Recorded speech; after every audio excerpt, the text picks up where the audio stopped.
ఒక ఐటీ ఇంజినీర్‌గా మీతోని ఈ విషయం షేర్ చేసుకోవాలనుకుంటున్నాను. బహుశా మీ అందరికీ ఇన్సిడెంట్ జరిగింది తెలిసుండొచ్చు. ఏంటంటే, ఒక డిప్రెషన్‌లో ఉన్న ఒక స్టూడెంటు ఎవరితో మాట్లాడుకోవాలని తెలియకుండా తను ఒక చాట్ బోట్‌ని చేసుకున్నాడంట.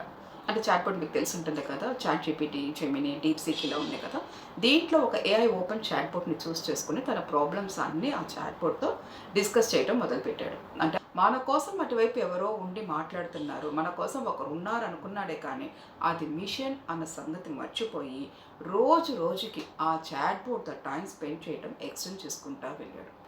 ప్రతీదీ ఓపెన్ ఎండెడ్‌గా ఆ చాట్ బోట్‌తో డిస్కస్ చేయడం మొదలుపెట్టాడు. అట్లా డిస్కస్ చేస్తున్నాడే కానీ, ఆ ప్రాబ్లమ్స్‌లో నుంచయితే ఆ స్టూడెంట్‌కి ఓవర్‌కమ్ చేసుకొని రావటం అయితే తెలియలేదు. అట్లా డిప్రెషన్‌లోకి రోజు రోజు ఇన్ డెప్త్‌గా వెళ్ళిపోతున్నప్పుడు ఆ స్టూడెంట్‌కి సూసైడ్ చేసుకోవాలన్న థాట్స్ అయితే ఎక్కువవుతా వచ్చిందంట.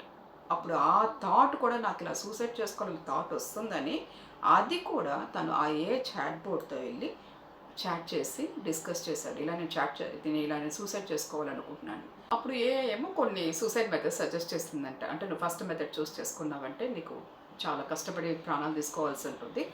సెకండ్ మెథడ్ చేసుకున్నామంటే నీకు ఈజీగా ప్రాణాలు పోతుంది.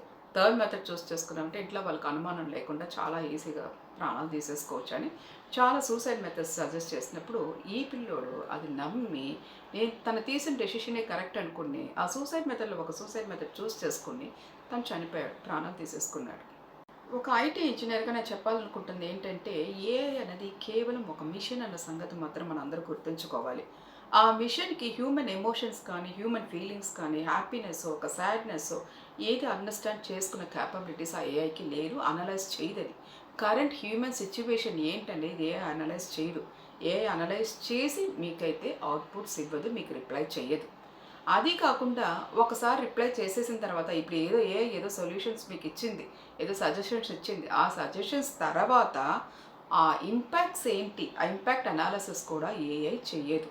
ఏఐకి కరెంట్ సిట్యుయేషన్ అనాలిసిస్ చేయటమో, లేదా ఆఫ్టర్ ఇంపాక్ట్ అనాలిసిస్ చేయటమో ఏఐకి రాదు. హ్యూమన్ ఫీలింగ్స్ ఏఐకి అర్థం కాదు.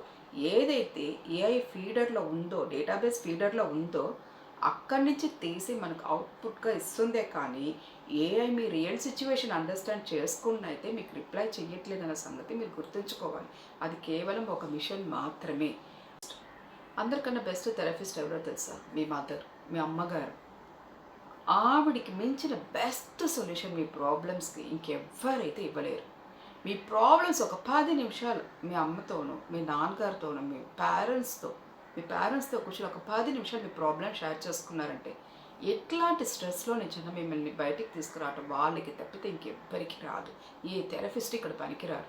అందుకని టెక్నాలజీకి ఇంపార్టెన్స్ ఇవ్వటానికన్నా మీ పేరెంట్స్‌కి ఇంపార్టెన్స్ ఇచ్చి, హ్యూమన్ వాల్యూస్‌కి ఇంపార్టెన్స్ ఇచ్చి, వాళ్ళతో మాట్లాడి షేర్ చేసుకొని ఆటిల్లో నుంచి ఎలా బయటికి రావాలి, ప్రాబ్లమ్‌ని ఎలా ఓవర్‌కమ్ చేసుకొని రావాలని ట్రై చేయండే కానీ, ఇలా టోటల్ టెక్నాలజీ మీకు ఏదో చేసేస్తుందని టెక్నాలజీ వెనకైతే మాత్రం పడొద్దు.